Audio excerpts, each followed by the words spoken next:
plan for their future. So I will continue to fight for proposals that strengthen Medicare and the benefits that American retirees have worked for throughout their lives. I hope you will join me, and I urge all of my colleagues to vote yes on this amendment. I yield back. The gentleman yields back his time. For what purposes the gentleman from Wisconsin seek recognition? Mr. Speaker, I rise in opposition to the motion. The gentleman is recognized for 5 minutes. Speaker, the House is not in order. House will be in order. House will be in order. Mr. Speaker, Gentleman's recognized. I have good news. Good news from my friend from Iowa. This isn't necessary. It's already done. CBO, isn't it? The Congressional Budget Office already prepares these macro analysis anytime we consider legislation affecting these programs. More to the point, Mr. Speaker, if you want to get the kind of detailed analysis on how policy changes affect Medicare and Social Security beneficiaries, that is done by the trustees, by the actuaries at CMS and HHS and at Social Security, at SSA, not by the CBO. But the other part of good news is they do that as well. So what is good for us is that we do not need to pass this. It's unnecessary. It's already done. CBO already produces this kind of analysis, and the trustees at Medicare and Social Security produce it at the very level that the gentleman from Iowa is hoping for. I would be more than happy whenever legislation comes up to the House dealing with these issues to provide that analysis and show it to my friend from Iowa. With that, Mr. Speaker, I think we've said enough. I don't want to consume all the 5 minutes.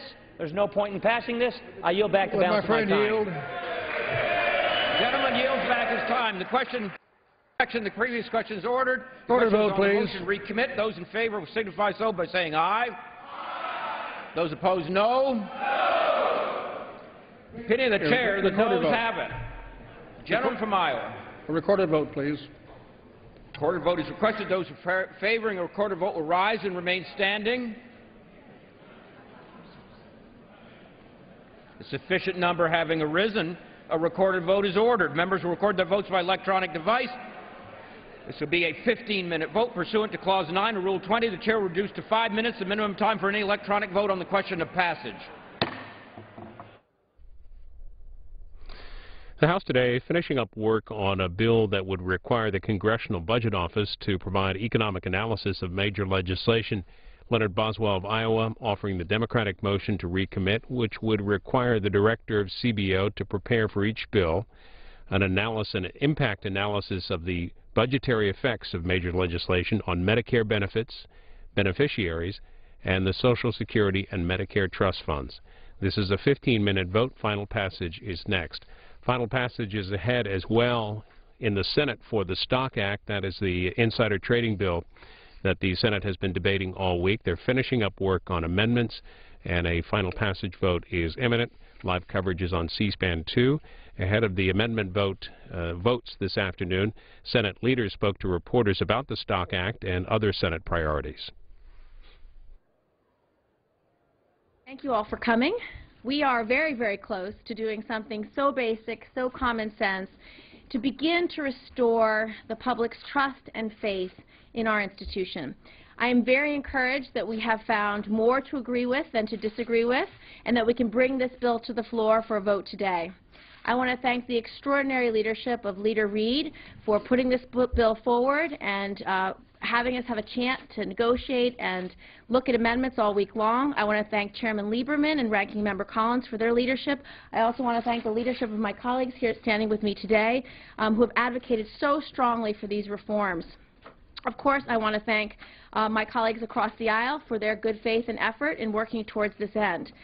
We've tried to focus at the specific task at hand, that closing loopholes to ensure that members of Congress play by the exact same rules as everyone else is something that we needed to accomplish. While there are some amendments today that simply do not meet this test, there are others that will make this bill stronger, and I believe that the final bill will have significant teeth. This sorely needed bill will establish for the first time a clear fiduciary responsibility to the people we serve, removing any doubt that both the SEC and the CFTC are empowered to investigate and prosecute cases involving insider trading of non-public information that we have access to through our jobs. We are entrusted with a profound responsibility to the American people to look out for their best interests, not for our own financial interests. Let's show the people who send us here that we have come together to do the right thing. Today we are taking the first step, showing them that we are worthy of their trust. I encourage all of our colleagues to support this important bill. Senator Gillibrand, thank you for your leadership on this issue, and it's extraordinary when we start the week off with a vote of 93-2. That's unusual in the United States Senate when it comes to a motion to proceed, an indication of bipartisan support. I'm glad that we're going to bring this matter to close today after 20 more amendments will be considered, all of which have been announced by the Majority Leader on the floor. All of them may not require a roll call for those who are looking at their watches and calendars. I think what it gets down to is very basic here. Some of us started in public life with people who were public servants and really focused on issues of integrity, and I was lucky to be with two of those people, Paul Douglas and Paul Simon of Illinois, who really believed in disclosure and ethics when it came to public service. One of the most fundamental issues and values when it comes to public service is you cannot look to enrich yourself because of that public service. And that's what this bill addresses specifically, so that the information which we receive, not available to the public, cannot be used in a fashion to enrich ourselves. That is fundamental. It will be stated clearly in this effort by Senator Gillibrand and the votes that we cast today.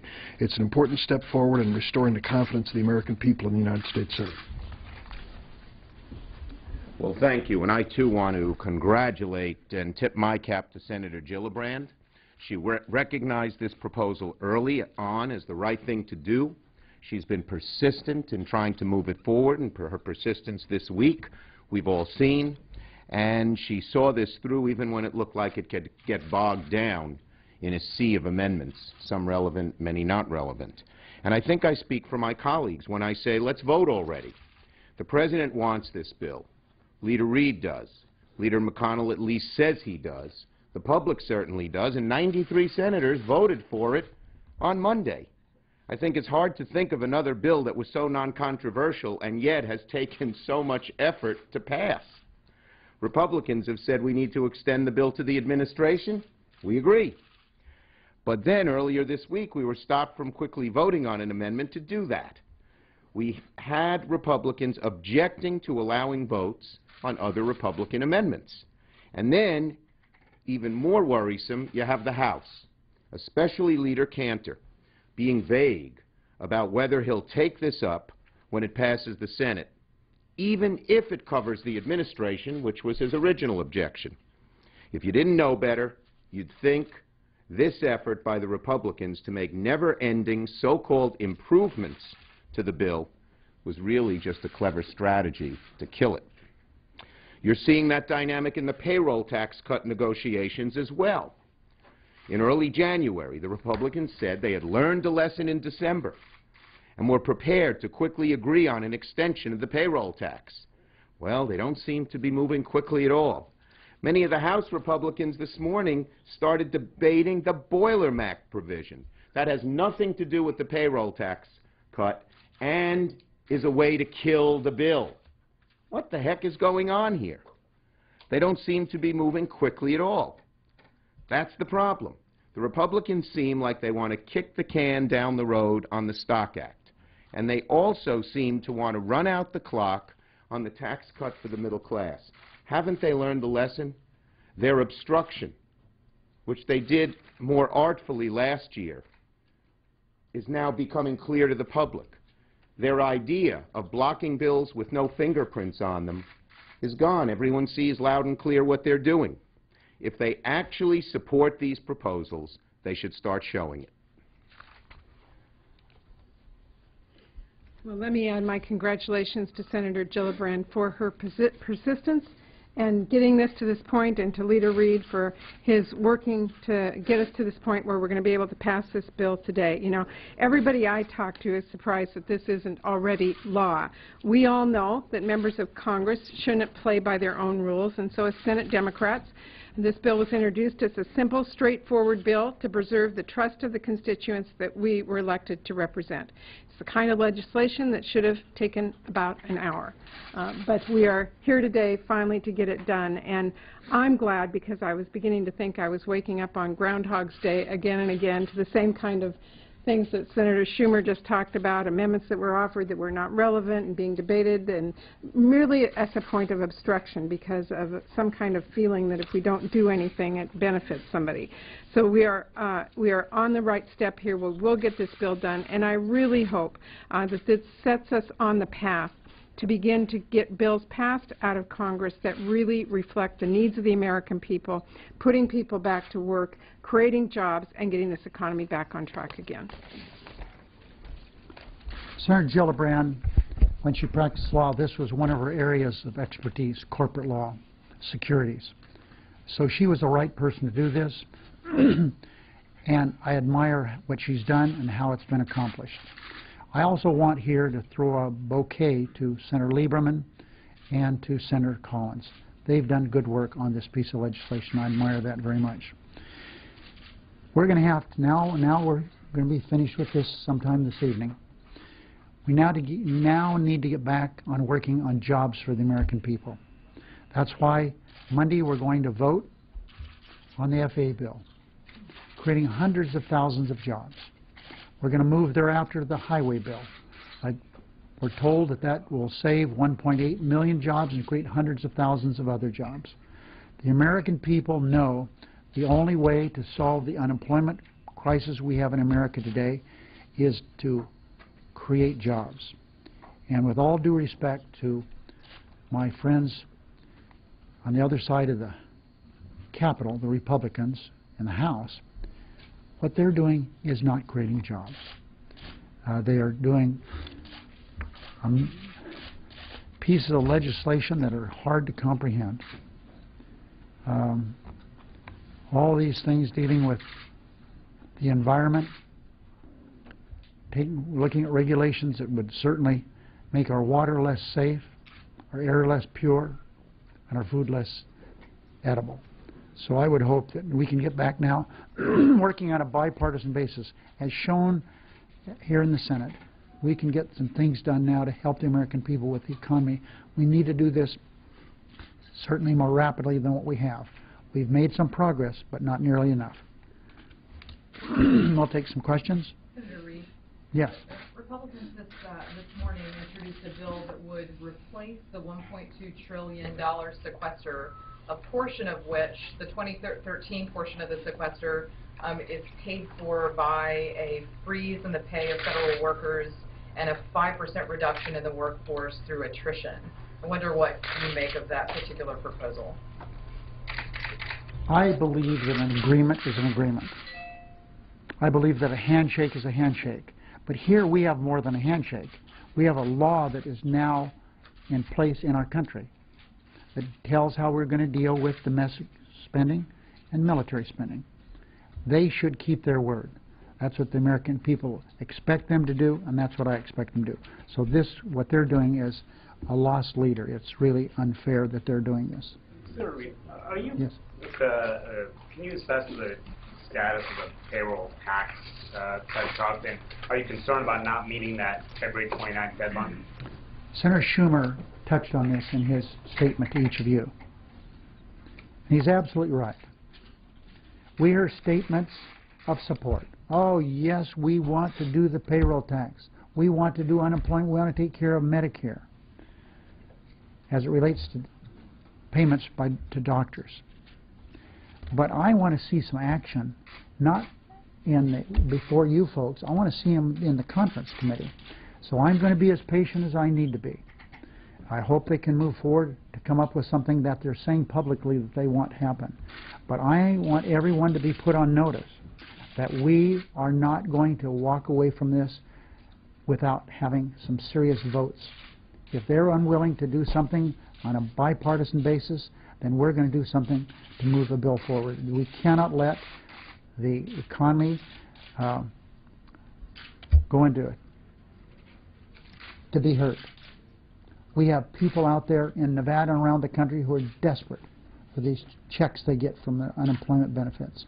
And of course we have seniors who are very, very adverse to losing their doctors. And we have some, also everyone should understand, we have some tax extenders that are extremely important to also maintaining the economy that has been doing quite well. So in short, hope they get their work done. If not, we'll have some legislation they'll have to vote on. So the Democrats will have their own bill, maybe reflect their own bill. I hope it can be a bipartisan bill, but there'll be votes. Senator, do you hold out any hope for a deal on deficit reduction that could replace this sequester? Is a grand bargain still possible before the end of the year, or is that not possible in an election year? I have standing next to me someone who devoted months of her life, every waking minute, trying to come up with the grand bargain. But when it came down to having the richest people in America pay a tiny fraction of the second $1 million they make, the answer was always no. So we're available for doing something to reduce the deficit, but the American people say, and we agree with them, if we're going to have some sacrifice around here, let's do it on a fair basis. I repeat, as I say all the time, because it's so true. The rich are getting richer, the poor are getting poorer, and the middle class is being squeezed. So if people want to do something about the deficit on the Republican side, let them go to their rich friends and say, you're going to have to give just a tiny bit. Senator, Yes. actually, for Senator Gillibrand, what amendments are going to go on the stop bill that you accepted? There's a list of 20 amendments. No, which ones are you agreeing with that will go on to the bill? We have, we're going to have about 20 amendments to vote on, and we're going to start voting at 2 o'clock. And which ones will pass? We don't know. Wait and see. Yeah, we'll wait and see. Sorry, I don't know. Some of them were put together fairly quickly. Yes, last question.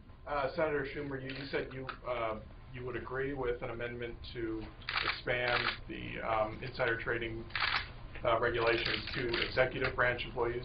Yes, that's going to be part of the manager's amendment, as I understand it. That's one of the amendments we'll take. Right, it was offered by Republicans, but we accept that. We think that's the right thing to do, and we certainly don't want to have the House make an excuse that they're not going to pass this bill because it doesn't cover both ends of Pennsylvania Avenue. We believe it should. So it would cover all federal employees? It would cover the executive branch. Executive branch. Thanks, everybody. Thank you.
Vote. The yeas are 183, the nays are 237. The motion is not adopted. The question is on passage of the bill.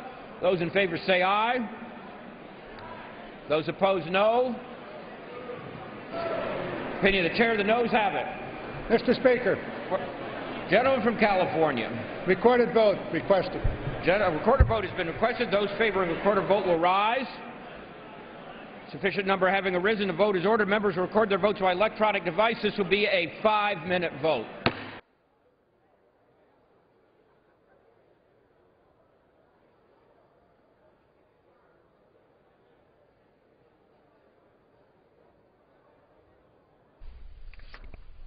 Final passage vote here on H.R. 3582. This is a bill that would require the Congressional Budget Office to analyze the 40-year economic impact of major legislation.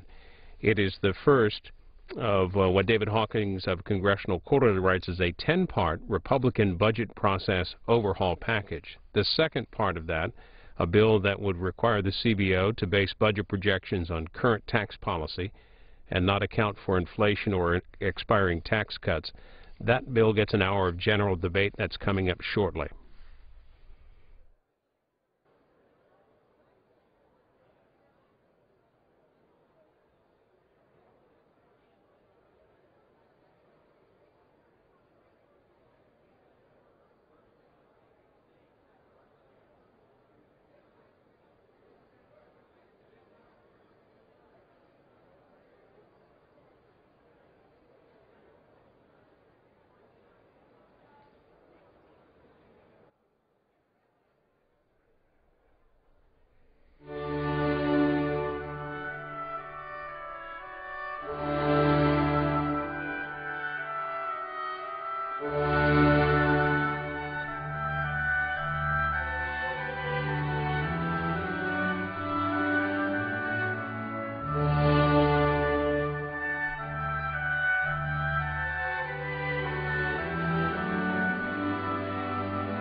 The yeas are 242, the nays are 179. The bill is passed, and without objection, the motion to reconsider is laid upon the table.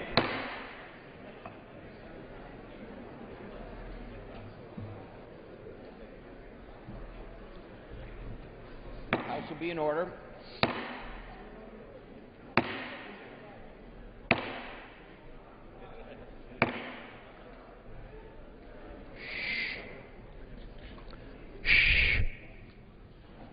For what purpose does the gentleman from Wisconsin seek recognition? Mr. Speaker, pursuant to House Resolution 534, I call up the bill H.R. 3578, the Baseline Reform Act of 2012, and ask for its immediate consideration in the House. Clerk will report the title of the bill. Union Calendar Number 259, H.R. 3578, a bill to amend the Balanced Budget and Emergency Deficit Control Act of 1985 to reform the budget baseline. Pursuant to House Resolution 534, in lieu of the amendment in the nature of substitute recommended by the Committee on the Budget printed in the bill, the amendment in the nature of substitute consisting of the text of the Rules Committee Print 112-9 dated January 25, 2012 is adopted, and the bill, as amended, is considered read. After 1 hour of debate on the bill, as amended, it shall be in order to consider further amendment printed in Part A of House Report 112-383, if offered by the gentlewoman from Texas, Ms. Jackson Lee, or her designee, which will be considered read and shall be separately debatable for 10 minutes, equally divided and controlled by the proponent and an opponent. The gentleman from Wisconsin, Mr. Ryan, and the gentleman from Maryland, Mr. Van Hollen, each will control 30 minutes. The chair recognizes the gentleman from Wisconsin. Mr. Speaker, I ask unanimous consent that all members may have 5 legislative days in which to revise and extend their remarks on H.R. 3578. Without objection, so ordered. Mr. Speaker, the gentleman will suspend.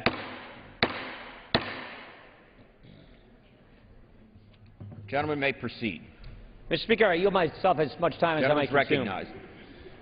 Mr. Speaker, I first want to start off by thanking Mr. Woodall and Mr. Gohmert, two of the leaders on this policy.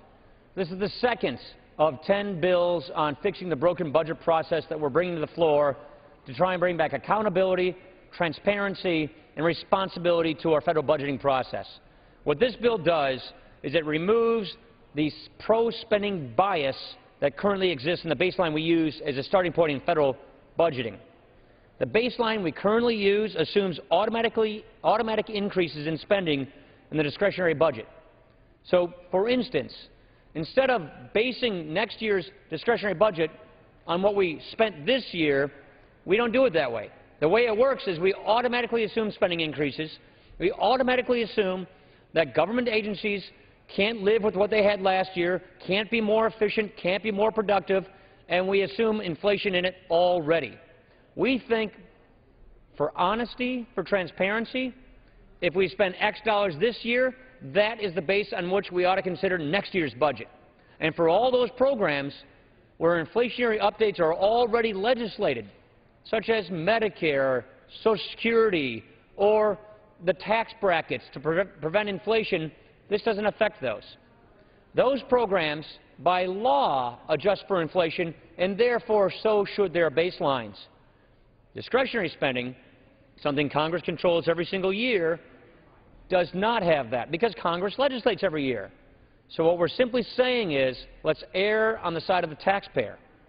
Let's not err on the side of assuming every government agency automatically needs a spending increase 1 year to the next.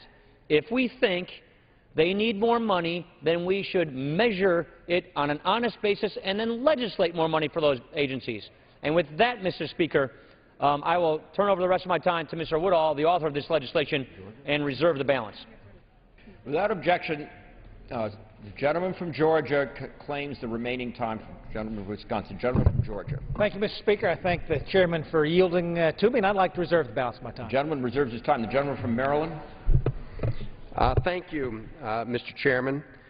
This is the second budget bill that we've had today. There's been a lot of talk about what we need to do to help move the economy forward, help put people back to work. Let's be clear, as was acknowledged earlier, these bills do none of that. This will not help create one job. This isn't going to help grow the economy. We got a lot of work that we should be doing, including taking up the President's jobs bill, which has been sitting in the House since last September. The economy remains very fragile. those infrastructure investments in helping rebuild and repair our roads, our bridges, transitways could be put to good use right now. With respect to this bill, the concern is that this creates actually a very misleading picture of what we can purchase in terms of goods and services with our dollars, and it gets more misleading over time. Why do I say that? Every American knows that when you're comparing the amount something costs between different periods of time, you got to take into account inflation. You know what?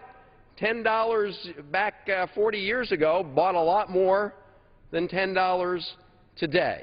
And what this bill does is it tries to kind of wish away inflation, and in that sense, it creates, as I say, a misleading sense of what we can expect in terms of goods and services purchased for taxpayer dollars going forward. I think every taxpayer would say that if we did not index their taxes for inflation, that would be a tax increase. That's why we index taxes. If we decided to pass a law saying no more indexation of taxes, it would be a hidden tax increase. Now here I want to give a very clear example. In fiscal year 2013, we're going to spend $61 billion to help support our veterans. To help support our veterans, provide for veterans health care and other services. This is part of the discretionary budget. We also provide help in some of the mandatory budget. Now, this bill would have you to believe that 10 years from now, that $61 billion is somehow going to provide you the same amount of goods and services to take care of our veterans. We know that's not true. We know that $61 billion 10 years from now is going to provide a lot less health care for the people who served this country. And so let's not play make-believe. And that's what this bill does. What the Congressional Budget Office does right now is they make the assumptions that reasonable forecasters would make. As the author of the bill has said, there's no law right now that tells CBO how to do it. We leave it to the independent, nonpartisan body, the Congressional Budget Office, to figure out what's the best way, what makes most sense from budgeting purposes. And they say, you know what, we should do what every American does when they're comparing dollars spent in the past or in the future. We need to normalize that. We need to index that to get a real sense of what taxpayer dollars will be able to purchase. Otherwise, it creates a misleading impression. And so CBO, the independent group, said we need to take an account of inflation. What this bill does is says, as a matter of law, ignore that. Matter of law, we're not going to wish away inflation. We're going to pass a law that says, for these purposes, don't take into account. And as I say, it will create a very misleading picture of what it will take to support investments like veterans' health. And with that, I reserve the balance of my time. The gentleman from Maryland reserves his time. The gentleman from Georgia. The gentleman from Georgia. Mr. Speaker, at this time, I'd like to yield 5 minutes to the gentleman from Texas who has been battling in the trenches over this idea for a number of years and who I'm just as pleased as can be that his idea has come to fruition today. The gentleman from Texas, Mr. Gohmert. The gentleman from Texas is recognized for 5 minutes. Thank you, Mr. Speaker.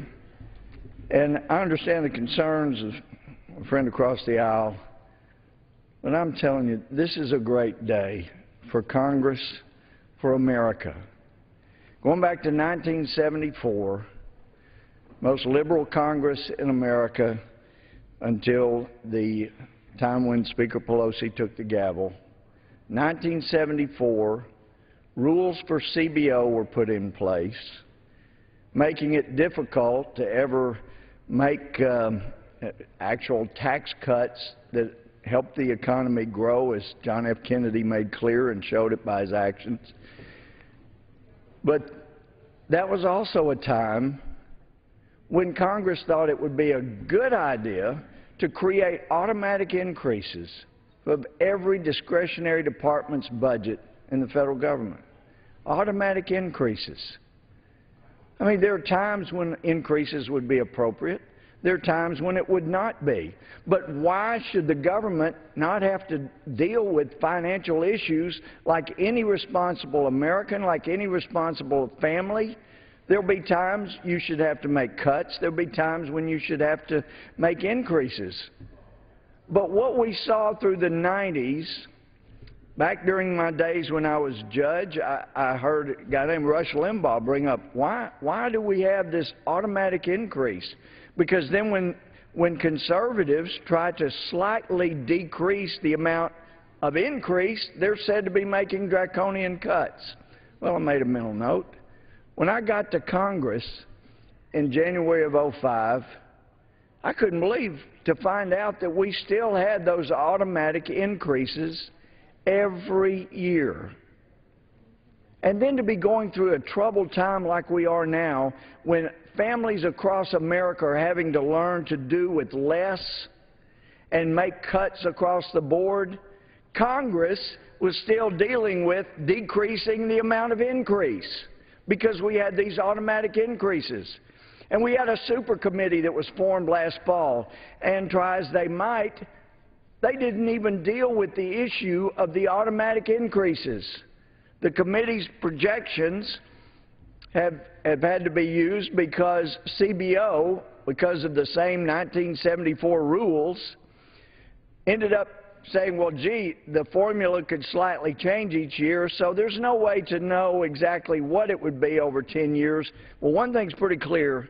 It would have been enough to clear the $1.2 trillion threshold in cuts, and all it would have been doing was decreasing the amount of increase. This is a great day for America when Congress, after all of these years, 37, 38 years now, Congress is dealing with a financial issue that should have been dealt with long ago. And I brought this up back in 2005, 2006 when Republicans were in the majority, and I was told back then by the committee chairman of the budget that, well, the law is we got to do the automatic increases, so we're just going to do it. It is really thrilling to me to have a chairman of the budget committee who saw this as a real problem.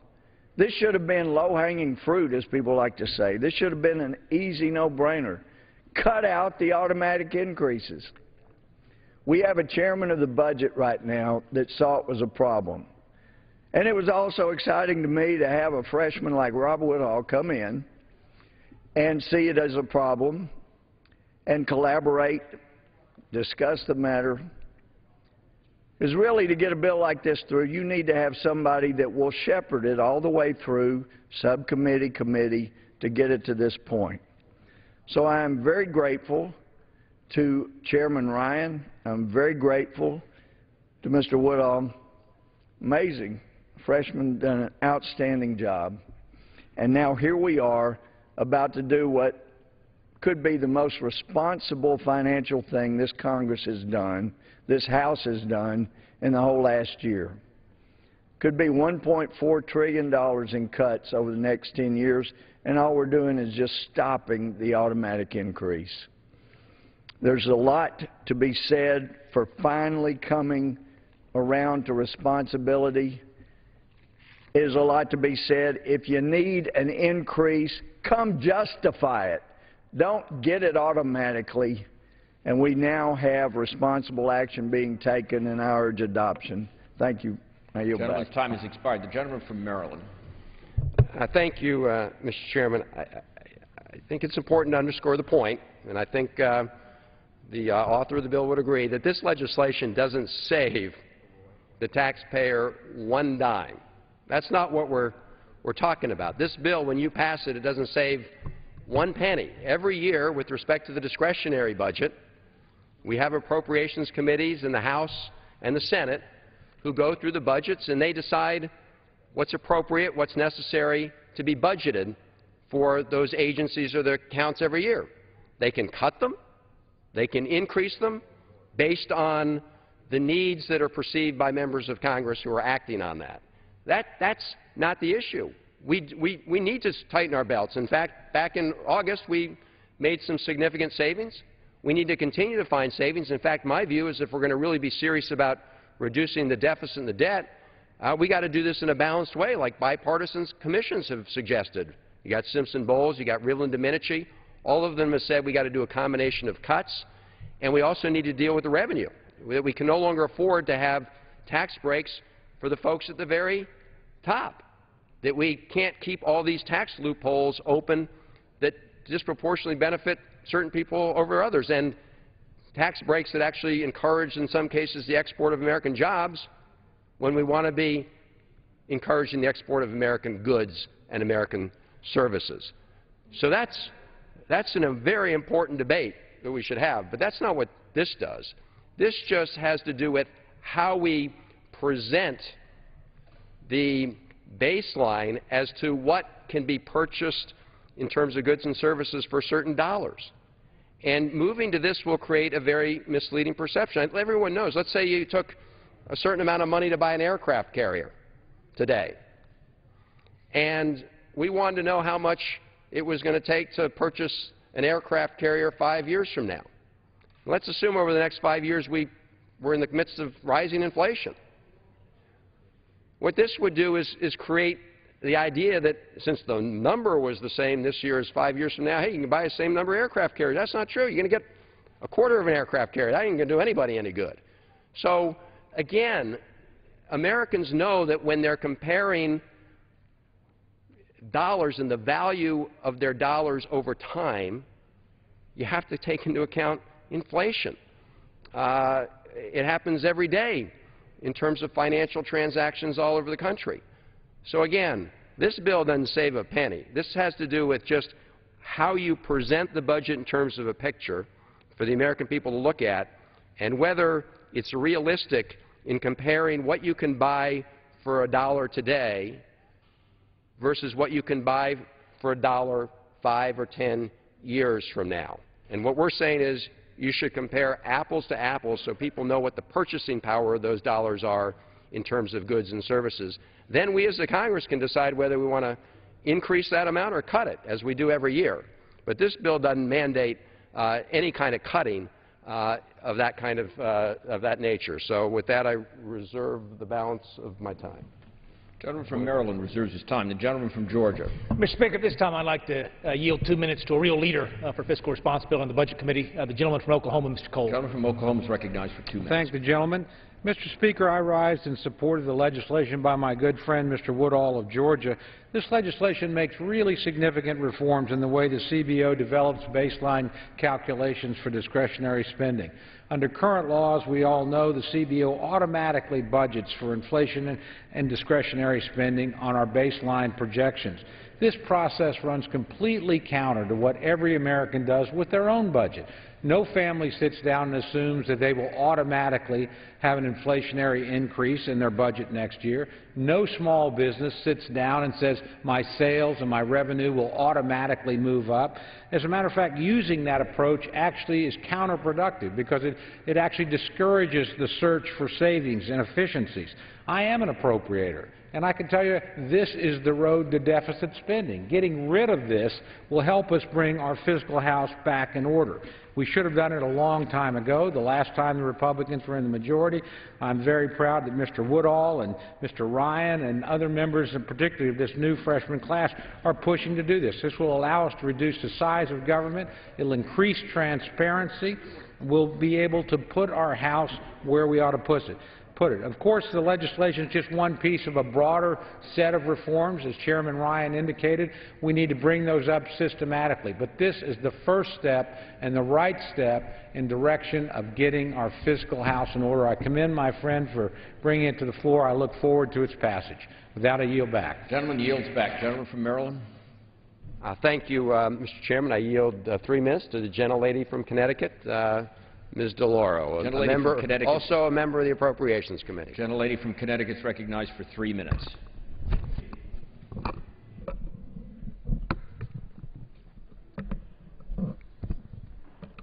I rise in strong opposition to this legislation, which would remove consideration of inflation from congressional budget baselines. Instead of beginning this year by putting forward legislation to create jobs, spur growth, address the economic challenges that we face, the majority is trying yet again to achieve their ideological goals, this time by playing an accounting trick on the American people. At its heart, this bill is a backdoor attempt to enact the same radical cuts the majority attempted last year, and to further reduce the spending caps agreed to in last August's Budget Control Act.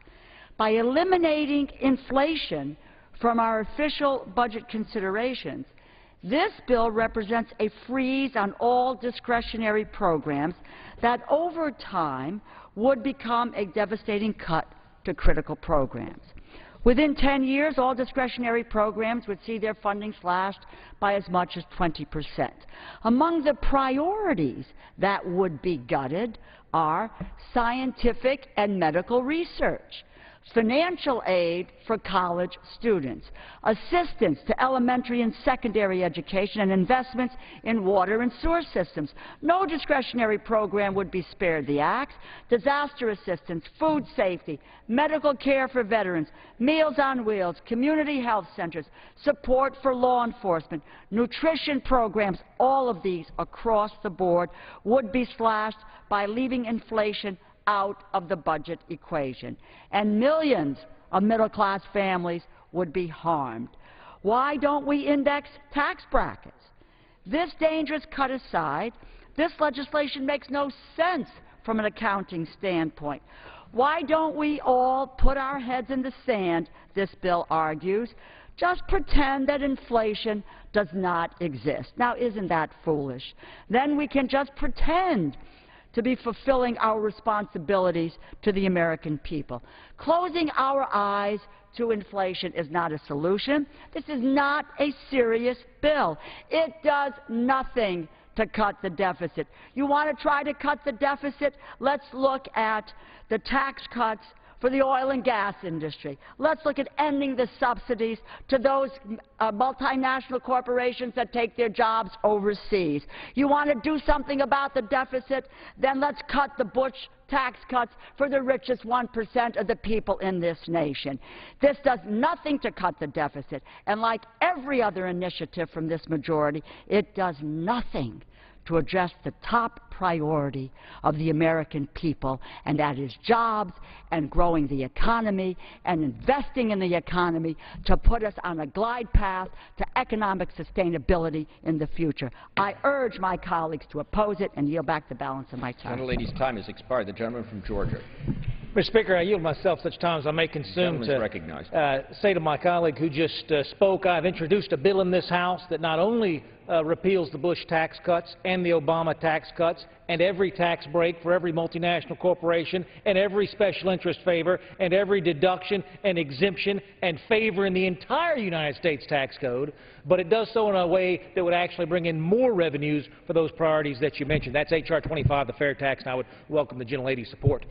With that, Mr. Speaker, I'd like to yield 2 minutes to one of the finest young leaders on the Budget Committee, my freshman colleague from Indiana, Mr. Young. The gentleman from Indiana is recognized for 2 minutes. Thank you, Mr. Speaker. I rise today in support of H.R. 3578, the Baseline Reform Act, and to commend my hardworking colleague from Georgia, Mr. Woodall, for leading on this effort.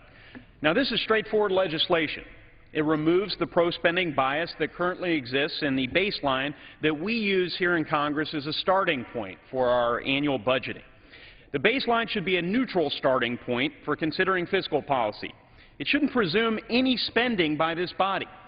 Now, we've already heard from our colleagues on the other side of the aisle numerous examples of programs that they fear will be cut in the future as a result of this legislation. Well, this legislation just says that without the sanction of Congress, without a free and open debate about the merits of any given program, there will not be any automatic increases to that program.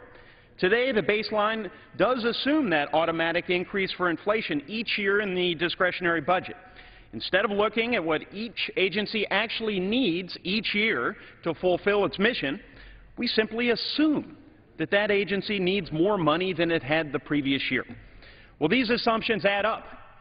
In fact, they add up to approximately $1.4 trillion in outlays over a 10-year period to last year's discretionary spending baseline. This bill would change that. That pro-spending bias would be changed by setting the baseline at the previous year's spending level and not a cent more. The effect would be to put an end to the long-standing and confusing Washington practice of characterizing any effort to maintain the same level of funding as last year as somehow a spending cut. It's time to bring Washington definitions of spending cut in line with America's definition of a spending cut. That is, an actual cut in spending. This bill does that, and I urge my colleagues to support it. And I yield back. The gentleman yields back his time. The gentleman from Maryland. Thank you, Mr. Speaker. I yield 3 minutes to the gentleman from North Carolina, Mr. Price. The gentleman from North Carolina is recognized for 3 minutes. Thank you, Mr. Chairman. Once again, instead of debating a bill that would create jobs and bring this economy back, or a comprehensive effort to put our fiscal house in order, we're here on this floor tonight focusing on a so-called budget reform bill. This bill will do nothing to spur economic growth. It'll do nothing to bring us closer to a balanced budget, although it could greatly confuse and complicate the budget process. We must be clear what this bill does, Mr. Chairman. The bill pretends that inflation doesn't occur. It's a pipe dream. By eliminating baseline calculations, it would make it far more difficult to estimate future budget needs. We need to know exactly what it would take to maintain the current level of effort, the current level of services in governmental programs. With that knowledge, we can make realistic decisions, knowing what result that increases or decreases would produce. But this bill would deny us that knowledge. All too often we'd be making budget decisions in the dark without knowing their full implications. Efforts like this should find bipartisan opposition. Make no mistake, this bill would, or it could, not only lead to the slow starvation of funds for Democratic priorities like Head Start and clean energy research and WIC, but it also could starve all programs, including the Border Patrol, military health and veterans programs, and the FBI. At the very least, it would make budget decisions, both increases and decreases, less precise and less efficient. I'm voting no on this bill. I urge my colleagues to do the same. Let's stop wasting time on so-called budget reform bills. Instead, we need to get to work on the real budget, to hammer out a comprehensive agreement, to bring this economy to full strength, and to get our fiscal house in order. I yield back the balance of my time. Gentleman's time has expired. Gentleman from Georgia. Mr. Speaker, this time I'm pleased to yield 2 minutes to my good friend from Texas, Mr. Culberson. Texas is recognized. Mr. Speaker, my hero Thomas Jefferson always said that if you apply core principle to any problem, no matter how difficult, the knot will always untie itself. And that was true then, it's true today. If we would apply the core principles of the Constitution to the problems we face as a government, the knot will untie itself. And here, applying just common sense principles to our fiscal problems, the knot will untie itself. This is a remarkably simple and remarkably effective reform. We will no longer assume inflation into the beginning of our spending bills on the Appropriations Committee. Now, unfortunately, we only control on the Appropriations Committee about 39 cents out of every dollar of spending the federal government does, but that 39% that we do control will no longer increase automatically year to year. These procedural institutional reforms that House conservatives are enacting into law will make a dramatic difference in changing the direction of our nation from insolvency and bankruptcy to getting back on a path to a balanced budget. And I'm very proud to help my colleagues, our chairman, Paul Ryan, Mr. Woodall, Mr. Gohmert of Texas, in enacting this fundamental common sense reform to put America back on track to a balanced budget. And Americans should take heart that constitutional conservatives in the House are doing the right thing for the right reasons for the country. and redesigning the way we spend money in favor of taxpayers and not in favor of Washington bureaucrats. Time. The gentleman from Maryland is recognized. Thank you, Mr. Speaker. Again, just for people who are trying to get educated about the budget process, who may be watching, and among our colleagues, we put together a 10-year projection of the budget in a lot of different categories. The appropriators on a year-to-year basis can decide how much or how little to give any program. And every member of this body gets a chance to vote up or down on that. So that's not what this is about. This is not about saving money. I hope we'll all save money and get the deficit down. This is about what information is presented in terms of giving an accurate picture of what the cost is of providing goods and services. So I'm going to give the same example very clearly again. Veterans, I will after I make my point. Very clear example. In fiscal year 2013, we're going to have $61 billion in the budget for discretionary spending for veterans programs. Now, under the current procedure, the Congressional Budget Office tries to figure out 10 years from now, knowing what we do about inflation expectations, and everybody calculates those into their financial decisions, what would it take to provide the same services for our veterans? Now, what they're proposing is to put in $61 billion in year 10. But that's misleading, because you're not going to be able to provide the services to our veterans at the same level for that amount. In fact, that will represent a 23% cut. So I would ask my colleagues, what 23% cut are you proposing to make in veterans programs as we go through this budget? And why you want to build in what is misleading in the sense that it creates a false impression of what a dollar will purchase 10 years from now compared to what it will purchase now. Would the gentleman yield? I'd be happy to yield.